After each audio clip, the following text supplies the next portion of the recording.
बच्चों, कैसे हो? आई होप आप सभी अच्छे होंगे। तो आज की इस वीडियो में chapter 2 mechanical properties of fluid, इसका हम मोस्ट इंपॉर्टेंट टॉपिक लेकर आ रहे हैं, सरफेस एनर्जी। तो सरफेस एनर्जी क्या होती है? इसके पहले वीडियो में आप लोगों ने surface tension on the basis of molecular theory देखे थे। आज हम बात करेंगे सरफेस एनर्जी की। अब सरफेस एनर्जी क्या होती है? तो आप लोगों को पता है बेटा कि किसी कंटेनर में अगर लिक्विड होता है तो आपको पता है कि यह है लिक्विड का सरफेस, ऊपर वाला। ठीक है, ठीक है, ठीक है। तो जो मॉलिक्यूल इनसाइड द लिक्विड रहेगा, आपको पता है जो मॉलिक्यूल इनसाइड द लिक्विड रहेगा तो उसके ऊपर जो नेट फोर्स लगेगा, नेट कोहेसिव फोर्स लगेगा, वो क्या होगा? जीरो। जो नेट कोहेसिव फोर्स लगेगा जीरो, क्योंकि इक्वली अट्रैक्टेड होगा अदर लिक्विड मॉलिक्यूल की वजह से। तो इस पे जो नेट कोहेसिव फोर्स लगेगा वो क्या लगेगा? जीरो लगेगा। ये तो आप लोगों को पता है। लेकिन ये वाला मॉलिक्यूल देखो बेटा, ये वाला मॉलिक्यूल जो लिक्विड के सरफेस के ऊपर है, ये लिक्विड का जो सरफेस है, इस लिक्विड के सरफेस के ऊपर ये जो मॉलिक्यूल है, ये जो मॉलिक्यूल है लिक्विड के सरफेस के ऊपर, ठीक है, लिक्विड के सरफेस के ऊपर, ठीक है। तो ये जो मॉलिक्यूल होगा, मैं इसको इस तरह से दिखाता हूँ, इस तरह से। ये जो मॉलिक्यूल था जो लिक्विड के अंदर था, तो इस मॉलिक्यूल के ऊपर नेट कोहेसिव फोर्स क्या था? जीरो था। लेकिन ये मॉलिक्यूल बेटा, तो इधर एक मॉलिक्यूल है, इधर एक मॉलिक्यूल है, इधर ये मॉलिक्यूल है। तो ये जो मॉलिक्यूल है इस मॉलिक्यूल से खींचा जाएगा, इस मॉलिक्यूल से भी खींचा जाएगा और इस मॉलिक्यूल से भी खींचा जाएगा। तो ये दोनों बैलेंस हो जाएंगे, ये दोनों बैलेंस हो जाएंगे। मतलब ये जो मॉलिक्यूल है ये डाउनवर्ड किसी अदर मॉलिक्यूल की वजह से खींचा जाएगा। इस पे जो नेट कोहेसिव फोर्स जो लगेगा वो डाउनवर्ड डायरेक्शन में लगेगा। बात बराबर है? नेट कोहेसिव फोर्स किधर लगेगा? डाउनवर्ड डायरेक्शन में लगेगा। अब आप लोग मुझे बताओ कि ये चीज, ये मान लो अर्थ का सरफेस है, ये अर्थ का सरफेस है और अर्थ के सरफेस के ऊपर कोई चीज रखी हुई है, तो इस पे नेट फोर्स जो लगेगा वो क्या होगा? जीरो होगा। लेकिन अगर मैं इसको ऊपर उठाऊं, इसको ऊपर उठाऊं, तो इसको ऊपर उठाऊंगा इस मॉलिक्यूल को, ये या किसी बॉडी को, तो मैं क्या कर रहा हूं? किसके फोर्स ऑफ अट्रैक्शन के? ग्रेविटेशनल फोर्स ऑफ अट्रैक्शन के। Gravitational force of attraction, gravitational force कहाँ जाता है, कहाँ किधर जाने की कोशिश कर रहा है? तो ग्रेविटेशनल फोर्स नीचे की ओर इसको खींचने की कोशिश कर रहा है, लेकिन मैं इसको क्या कर रहा हूँ? लिफ्ट कर रहा हूँ। किधर लिफ्ट कर रहा हूँ? ऊपर की ओर लिफ्ट कर रहा हूँ। मतलब मैं क्या कर रहा हूँ? वर्क कर रहा हूँ। किसके अगेंस्ट में? ग्रेविटेशनल फोर्स के अगेंस्ट में। तो इसको उठाकर मैंने किसी टेबल पे इसको रख दिया, इधर रख दिया। ओके, ये होगा कोई कोई चीज, इस टेबल पे मैंने इसको रख दिया, इसको उठाकर। तो इसमें क्या हुआ? इसमें एनर्जी स्टोर हुई। कौन सी एनर्जी स्टोर हुई? पोटेंशियल एनर्जी स्टोर हुई। इस जब भी इसको एक पर्टिकुलर हाइट पे उठाऊंगा तो वहां पे पोटेंशियल एनर्जी आएगी, और वो कितनी आएगी? mgh। ये तो आप लोगों को पता है। और इस पोटेंशियल एनर्जी को हम ग्रेविटेशनल पोटेंशियल एनर्जी बोलते हैं। तो जब भी बेटा किसी फोर्स ऑफ अट्रैक्शन के अगेंस्ट में, किसी फोर्स ऑफ अट्रैक्शन के अगेंस्ट में जब वर्क होता है, वर्क डन होता है, तो वर्क स्टोर होता है किसके फॉर्म में? पोटेंशियल एनर्जी के फॉर्म में। तो ये है ग्रेविटेशनल पोटेंशियल एनर्जी। से यहाँ पे इस लिक्विड के सरफेस का एरिया अगर मुझे इंक्रीज करना है, मतलब इस लिक्विड के मॉलिक्यूल को उठाकर मुझे यहाँ इतना, इसको उठाकर मुझे इतने पोर्शन में लाना है। अब ये कहाँ पे था? यहाँ पे था। तो इसको उठाकर मुझे इसका आधा पोर्शन ऊपर की ओर ले जाना है इस मॉलिक्यूल का, और ये मॉलिक्यूल हो गया मान लो लिक्विड का, मतलब इसका आधा पोर्शन ऊपर। मतलब पहले लिक्विड ऐसे थे, ऐसे थे, ऐसे थे, ऐसे थे, ऐसे थे, ठीक है। अब इसको उठाकर मुझे थोड़ा सा ऊपर ले जाना है, ठीक है। तो कोहेसिव फोर्स नीचे की ओर है, इस पे जो फोर्स लग रहा है नीचे की ओर, तो इस फोर्स के अगेंस्ट में मुझे क्या करना पड़ेगा? वर्क करना पड़ेगा। तो अभी तो ये इसका थोड़ा सा पोर्शन ऊपर आएगा, मतलब लिक्विड का सरफेस एरिया बढ़ जाएगा। तो लिक्विड का सरफेस एरिया को इंक्रीज करने के लिए मुझे क्या करना पड़ेगा? सरफेस टेंशन की वजह से जो फोर्स आया है, force due to surface tension, उसके अगेंस्ट में क्या करना पड़ेगा? वर्क करना पड़ेगा। और वो वर्क किसके फॉर्म में स्टोर होगा? पोटेंशियल एनर्जी के फॉर्म में स्टोर होगा। और ये मॉलिक्यूल सरफेस में ही है, बस सरफेस का एरिया इंक्रीज करने के लिए इस मॉलिक्यूल के ऊपर अपने वर्क किए। किसके अगेंस्ट में? तो force due to surface tension, force of attraction due to surface tension की वजह से जो नीचे की ओर फोर्स लग रहा है उसके अगेंस्ट में मैंने वर्क किया। वही वर्क उस मॉलिक्यूल के अंदर किसके फॉर्म में स्टोर हुआ, पोटेंशियल एनर्जी के फॉर्म में स्टोर हुआ, और उसी पोटेंशियल इस मॉलिक्यूल के पास में भी एक्स्ट्रा की पोटेंशियल एनर्जी आई, उस एक्स्ट्रा की पोटेंशियल एनर्जी को हम क्या बोलते हैं, सरफेस एनर्जी। अब इसको सरफेस एनर्जी क्यों बोलते हैं, क्योंकि ये मॉलिक्यूल सरफेस में है, ठीक है। तो ये मॉलिक्यूल, जो भी मॉलिक्यूल इस लिक्विड के सरफेस में रहेगा और वो एक्स्ट्रा की पोटेंशियल एनर्जी परचेज करेगा, तो उस एक्स्ट्रा के पोटेंशियल एनर्जी को क्या बोलते हैं, सरफेस एनर्जी। तो आई होप आपको सरफेस एनर्जी समझ में आ गई होगी। सरफेस एनर्जी सबको समझ में आ गई कि क्या बाबा, कि टू इंक्रीज द, क्या इंक्रीज करने के लिए, इन ऑर्डर टू इंक्रीज, क्या इंक्रीज करने के लिए, increase the surface area of liquid, in order to increase, क्या इंक्रीज करने के लिए, surface area of liquid, work will have to be done, work करना पड़ेगा, work will have to be done, किसके अगेंस्ट में, डन, अगेंस्ट, किसके against में, अगेंस्ट, किसके अगेंस्ट में, against force due to surface tension, force किसके अगेंस्ट में, will have to do against the force due to, force of, against force of surface tension, force of क्या, surface tension. तो surface tension, force of surface tension क्या है, ठीक है। In order to increase, liquid का surface area increase करने के लिए जो सरफेस में जो मॉलिक्यूल है उनको थोड़ा सा ऊपर लिफ्ट करना पड़ेगा, तो हमको एक्स्ट्रा की पोटेंशियल मतलब वर्क करना पड़ेगा। तो in order to increase surface area of liquid, work will have to be done against force of surface tension. तो दिस वर्क इज स्टोर्ड, ये जो वर्क होगा, this work done is stored, किसके form में, stored in the form of क्या, potential energy, किसके form में, in the form of potential energy. मतलब इस लिक्विड के सरफेस में जो मॉलिक्यूल है, इस मॉलिक्यूल में एक्स्ट्रा की पोटेंशियल एनर्जी आ गई, तो the extra potential energy stored in a molecule of the surface में जो मॉलिक्यूल होगा उसमें जो एक्स्ट्रा की पोटेंशियल एनर्जी आएगी उसी को अपन क्या बोलेंगे, बताओ, सरफेस एनर्जी। तो आई होप आपको सरफेस एनर्जी समझ में आ गई होगी। ओके, तो क्या लिखोगे डेफिनेशन सरफेस एनर्जी की, the extra potential energy possessed by molecule of क्या, liquid in the surface layer,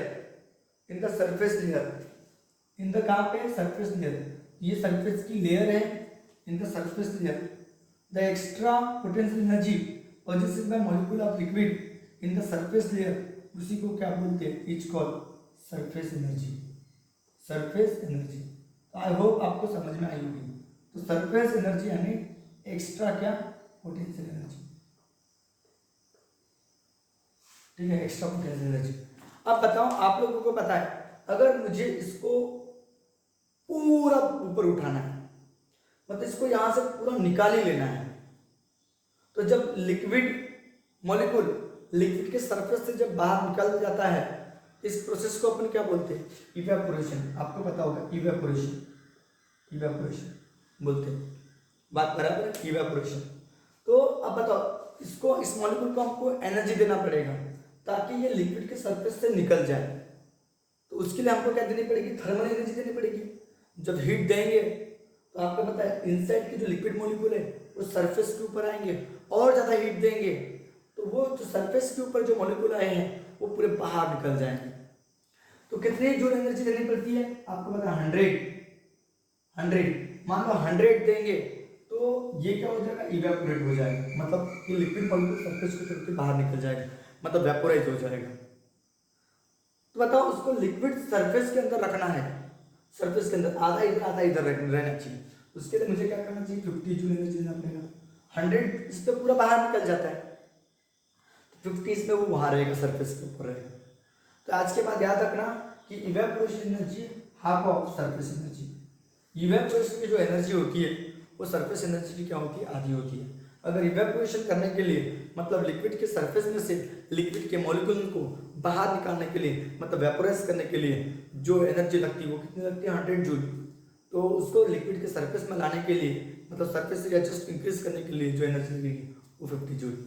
इसको समझने वाली बात है, लेकिन आपको उम्मीद करता हूँ कि आपको सरफेस एनर्जी समझ में आई होगी। तो सरफेस एनर्जी क्या होती है? The extra potential energy possessed by molecule of liquid in a layer of in surface layer. तो उसी को अपन क्या बोलते हैं? सरफेस एनर्जी बोलते हैं। फिर surface energy per unit area, surface energy per unit area, per unit area. इसका मतलब क्या हो गया? Surface energy the extra potential energy per unit area, उसी को अपन क्या बोलेंगे? Surface energy per unit area बोलेंगे। द एक्स्ट्रा क्या बोला था? The extra potential energy stored per unit area, per unit area, per unit area। उसी को अपन क्या बोलेंगे? इट्स कॉल्ड, क्या बोलेंगे? It's called surface energy, surface energy per unit area, per unit area. ठीक है, तो surface energy per unit area क्या होगा? Surface energy per unit area, per unit area equal to extra potential energy per unit area. Okay, इसका ऐसा unit क्या होगा? It's SI unit. इसका ऐसा unit surface energy per unit area का is joule per metre square. तो I hope आपको समझ में आ गया होगा। ठीक है, ये डायग्राम बनाने की कोई जरूरत नहीं है, बस ये समझाने के पॉइंट ऑफ व्यू से थी। ठीक है, तो चलो इसका स्क्रीनशॉट ले लो, आपको समझ में आ गया होगा। अब बात करेंगे, हमको रिलेशनशिप निकालना है सरफेस एनर्जी और सरफेस टेंशन के बीच में रिलेशन क्या है। तो याद रखना, सरफेस एनर्जी जो होती है, सरफेस एनर्जी यानी कब? जब आप एक्स्ट्रा पोटेंशियल एनर्जी देते हैं, किस लिए? तो एरिया को इंक्रीज करने के लिए, तो सरफेस टेंशन के फोर्स के अगेंस्ट में। तो इसका फॉर्मूला आता है T × dA। ठीक है, ये increase in area, change in area. ठीक है, तो ये फार्मूला हमको अभी डिराइव करना है। यही है रिलेशन सरफेस एनर्जी और सरफेस टेंशन के बीच का। तो इसके लिए आपको क्या कंसीडर करना पड़ेगा? एक रेक्टेंगुलर फ्रेम लेंगे। तो ये मैंने रेक्टेंगुलर फ्रेम ले लिया, रेक्टेंगुलर फ्रेम, ये है ऐसी फ्रेम। ये रेक्टेंगुलर मैंने क्या ले लिया? फ्रेम ले लिया। इसका नाम क्या है? नाम कुछ भी दे दो। इसका नाम आपकी किताब में दिया है PQ P, इसको नाम दे दो yes, P dash, P dash, yes नाम दे दो, या यस और इसको एस डैश नाम दे दो। तो P dash S dash S, P dash S dash S. तो कंसीडर क्या करेंगे अपन? Consider rectangular frame. अपन क्या कंसीडर करेंगे? एक रेक्टेंगुलर फ्रेम कंसीडर करेंगे, rectangular frame P dash S dash S. ठीक है, इन विच, जिसमें वायर PQ, जिसमें वायर ये जो PQ होगा बेटा, PQ फिटेड होगा। ये वायर जो PQ है, इसके अंदर क्या होगा बता? फिटेड होगा, जो इसमें फ्रीली मूव कर सके। इसमें ये वायर PQ जिसकी लेंथ है L, ये फ्रीली मूव हो सके। PQ नाम देने के बजाय आई थिंक इसको QR नाम दे दो, Q और R। तो कंसीडर रेक्टेंगुलर फ्रेम। ठीक है, rectangular frame of wire, rectangular frame of wire P dash S dash S, P dash S dash yes, on which, जिसके ऊपर, ऑन विच वायर कौन सा? QR, जिसमें वायर QR क्या होगा? कैन स्लाइड हो पाएगा, can slide without any friction, can slide without any friction, बिना किसी फ्रिक्शन के। पहला पॉइंट सबको समझ में आ गया कि आपको रिलेशनशिप निकालना है सरफेस एनर्जी और सरफेस टेंशन के बीच का। तो उसके लिए आपको कंसीडर करना पड़ेगा एक rectangular frame P dash S dash S. ठीक है, जिसमें एक वायर QR जो होगा, ऑन विच, जिसके ऊपर वायर QR जो होगा, कैन स्लाइड स्लाइड यानी इधर उधर मूव कर सकते हैं विदाउट एनी फ्रिक्शन, बिना किसी फ्रिक्शन के। सपोज अपन अभी सपोज कर रहे हैं कि सपोज दिस फ्रेम, इस फ्रेम को डिप कर रहे हैं। Suppose this frame is dipped, इसको मैंने कहाँ डिप कर दिया, dip in the soap solution. Soap solution, इस फ्रेम को कहाँ डिप कर दिया, soap solution, and taken out. Soap solution के बाद में डिप करने के बाद में टेकन आउट आउटसाइड करेंगे, टेकन आउटसाइड बाहर निकालेंगे, एंड हेल का मतलब पकड़ेंगे, कैसे, हॉरिजॉन्टली। मतलब इसको मैंने सोप सॉल्यूशन के अंदर डुबाया और उसको बाहर निकाल के उसको ऐसे ऐसे हॉरिजॉन्टली पकड़ लेंगे, एंड हेल हॉरिजॉन्टली। तो इससे क्या होगा, सोप फिल्म बनेगी। Then a film of soap, then a film of soap solution is form. तब film of soap solution, then film of क्या, सोप सॉल्यूशन इज फॉर्म। यहाँ पे ये जो वायर है QR, और ये इसमें एक सोप सॉल्यूशन बन जाएगी। क्या बन जाएगी, सोप सॉल्यूशन बन जाएगी। मतलब ये समझ में आएगा, सोप सॉल्यूशन बनेगी। आप देखना, एक वायर लेना, P dash S dash S, उसमें एक वायर फीड करना QR जो इजीली स्लाइडली मूव हो सके। ठीक है, तो मान लो QR पहले यहाँ रहा होगा, Q डैश R डैश पे, लेकिन सोप सॉल्यूशन की वजह से, ये सोप फिल्म की वजह से फिल्म ऑफ सोप सॉल्यूशन बनी। तो फिल्म ऑफ सोप सॉल्यूशन बनने की वजह से ये पहले यहाँ रहा होगा मान लो, ठीक है, मान लो, तो ये इधर मूव हुआ। क्यों मूव हुआ, तो सरफेस टेंशन के कोहेसिव फोर्स की वजह से, क्योंकि सोप सॉल्यूशन का एक सरफेस टेंशन होगा, तो सरफेस टेंशन के फोर्स की वजह से, यहाँ फोर्स की वजह से ये इधर आ गया, ये बन गई एक फिल्म सोप सॉल्यूशन की। आई होप आपको समझ में आ गया होगा। फिर से आपको कंसीडर क्या करना है, एक rectangular frame P dash S dash S, ठीक है, rectangular frame of wire on which, जिसके ऊपर wire QR slide without any friction. फिर आपको सपोज इस फ्रेम को आप कहाँ डिप कर रहे हो, सोप सॉल्यूशन में डिप कर रहे हो, उसके बाद में उसको बाहर निकाल रहे हो, और कैसे रख रहे हो, हॉरिजॉन्टली रख रहे हो, तो फिल्म ऑफ सोप सॉल्यूशन क्या होगी, फॉर्म होगी। ओके, अगर बताओ इफ L क्या है, बताओ लेंथ ऑफ वायर, इस वायर की जो लेंथ है वो क्या है, बताओ L है, इस वायर की जो लेंथ है इफ L बी द क्या, लेंथ ऑफ क्या, वायर। अगर L क्या है बताओ, लेंथ ऑफ वायर है, देन इनवर्ट फोर्स, तब देन इनवर्ट फोर्स, जो फोर्स लगेगा, inward force acting on wire, inward force acting on wire, acting on wire, तब inward force acting on wire due to किसकी वजह से, due to surface tension, is given में, वो given में क्या होगा फार्मूला उसको, क्योंकि मुझे सरफेस एनर्जी निकालना है, तो सरफेस एनर्जी का फार्मूला क्या होता है, आपको तो पता है, सरफेस एनर्जी ने वर्क डन होता है, वर्क, तो वर्क डन कब होता है, फोर्स इनटू डिस्प्लेसमेंट, तो आपको पहले फोर्स निकालना पड़ेगा। तो सरफेस टेंशन की वजह से जो फोर्स आएगा उसका फार्मूला क्या होगा, तो आपको पता है सरफेस टेंशन का फार्मूला क्या होता है, force per unit length, force per unit length. तो यहाँ पे टॉइस एल आएगा। टॉइस एल क्यों आया, क्योंकि सोप सॉल्यूशन में दो सरफेस होता है, एक लोअर और एक अपर साइड, दो सोप सॉल्यूशन होते हैं, एक लोअर की तरफ भी और अपर की तरफ भी। सोप सॉल्यूशन बबल जिस तरह से होता है, तो सोप सॉल्यूशन में दो सरफेस होते हैं, तो इधर की भी एल कंसिडर की जाएगी, उधर की भी एल कंसिडर की जाएगी, मतलब 2L कंसिडर की जाएगी। ये जो सरफेस टेंशन की वजह से जो फोर्स आएगा बेटा, उसका फॉर्मूला क्या होगा, T × टॉइस एल। तो आई होप आपको समझ में आया होगा। तो सरफेस टेंशन की वजह से जो फोर्स आएगा उसका formula F = T × twice L होगा।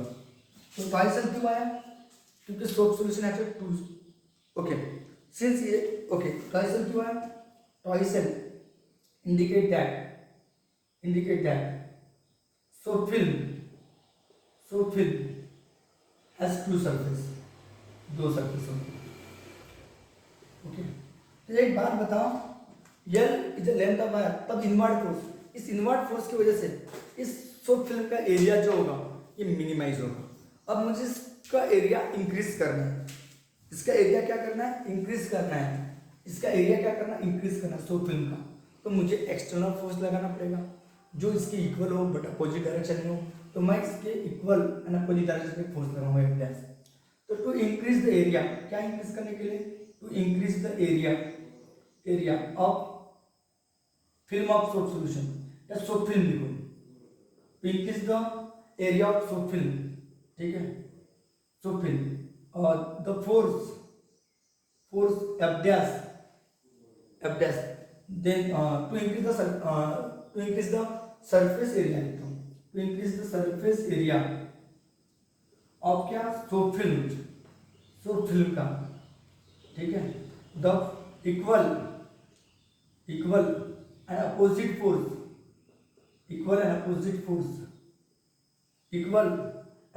force F dash is applied, equal and opposite force, या फिर द फोर्स लिखो, द फोर्स कौन सा, F dash, which is equal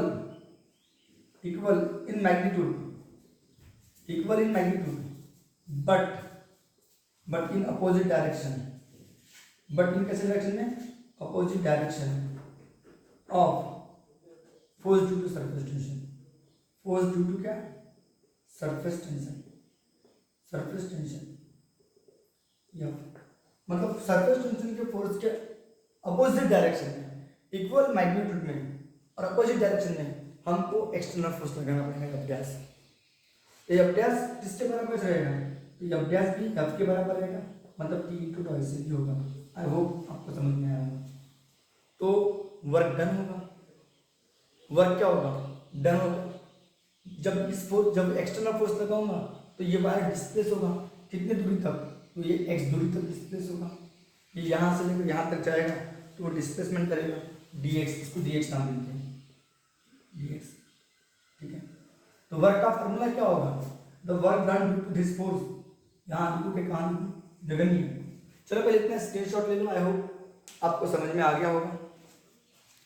कि एक बार रिपीट करूँ, आपको समझ में आ गया होगा ना, कि आपको कंसीडर करना है rectangular frame E P dash S dash S, ठीक है, rectangular frame of wire on which wire Q are can slide without any friction. फिर इसको आपने सोप सॉल्यूशन में डाल दिए, सोप सॉल्यूशन डालने के बाद उसको निकाल लिए और हॉरिजॉन्टली पकड़ लिए, तो वहाँ एक सोप फिल्म बन गई, ठीक है, सोप फिल्म बन गई। फिर अगर L with the length of wire Q R है, ओके, तब इनवर्ट फोर्स लगेगा उस वायर के ऊपर, क्यू ऊपर, the inward force acting on wire Q R due to किसकी वजह से, सरफेस टेंशन की वजह से। तो जब बाय टॉयसेल को आपको पता है F का फॉर्मूला T इनटू टॉयसेल, तो twice L indicate that soap film has a two surface, soap film में दो सरफेस है। अब बताओ मुझे एरिया इंक्रीज करना है, to increase the surface area of soap film, the external force, कौन सा फोर्स, ये एक्सटर्नल फोर्स है, external force F dash which equal in magnitude but opposite direction of force due to surface tension. इसका मतलब okay, external force is applied, लिखा थी मैंने, ये अप्लाई करेंगे एक्सटर्नल फोर्स, ठीक है। तो इस एक्सटर्नल फोर्स की वजह से क्या होगा, वर्क डन होगा, ठीक है। तो वो वर्क डन का फॉर्मूला अपने को लिखना है। तो ड्यू टू दिस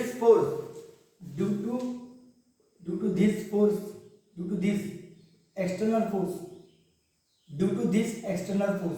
इस एक्सटर्नल फोर्स की वजह से बेटा, F डैश की वजह से वायर क्या होगा, wire Q are move through distance कितना, dx and small work is done, small work dw is का वर्क डन। तो वर्क का फॉर्मूला क्या होता है, विच इज गिवन है, मतलब वर्क डन का फॉर्मूला क्या होता है, फोर्स इनटू क्या होता है, displacement, F dash into dx। तो F डैश की वैल्यू क्या है, F डैश की वैल्यू क्या है, T इनटू टॉयसेल, तो T इनटू टॉयसेल इनटू dx बराबर है। ये लेंथ इनटू एरिया, ये पूरी लेंथ और ये एरिया, हाँ सॉरी, लेंथ इनटू ब्रेथ, ये एरिया का फॉर्मूला होता है। ये आपका एरिया होगा T इनटू dA, यही आपका। अब बताओ, this work is stored, this work done is stored, किसके फॉर्म में स्टोर होगा, स्टोर्ड इन द फॉर्म किसके फॉर्म में, in the form of potential energy, जिसको अपन क्या बोलते हैं, कौन, सरफेस एनर्जी बोलते हैं, बराबर है, सरफेस एनर्जी। इसका मतलब क्या होगा बेटा, जो सरफेस एनर्जी रहेगी ये डी डब्ल्यू के बराबर रहेगी, डी डब्ल्यू यानी क्या होगा, ई टू टी होगा। तो this is required relation between surface energy and surface tension. तो दिस इज रिक्वायर्ड, यही आपका रिक्वायर्ड क्या होगा, रिलेशन होगा, रिक्वायर्ड रिलेशन बिटवीन किसके बीच में, between surface tension, between surface tension और बिटवीन क्या, सरफेस एनर्जी एंड क्या, सरफेस टेंशन। तो आई होप आप लोगों को समझ में आ गया होगा। तो बताओ, सरफेस एनर्जी को निकालने के लिए वर्क डन निकालना पड़ेगा, तो वर्क को निकालने के लिए आपको फोर्स को निकालना पड़ेगा, और फोर्स किससे निकलेगा, सरफेस टेंशन की definition, force per unit length वाला फंडा। तो बहुत आसान क्वेश्चन था बेटा, आई होप आपको समझ गया होगा। एक दो बार पेंसिल से प्रैक्टिस करो, रिविजन करो, आपको 100% समझेगा। एक दो बार वीडियो को देखो, ठीक है, और जुनून के साथ में पढ़ाई करो, और आपको जो जो बनना है, आपका जो गोल होगा, उस गोल के बारे में सोचो और मेहनत करते रहो, मेहनत करते करो रहो, पेशेंस रखकर पढ़ाई करो, ठीक है, आप जरूर सफल हो पाओगे, ठीक है। आई होप आपको ये समझ में आ गया होगा। चलो इसका स्क्रीनशॉट ले लो, ठीक है। If you like this video, if you understand this video, if you something get from this video, तो please you express your feeling about this video in comment section. Also likes and share this video with your friends and press on the bell icon to get notification of upcoming videos. Okay, bye bye, take care.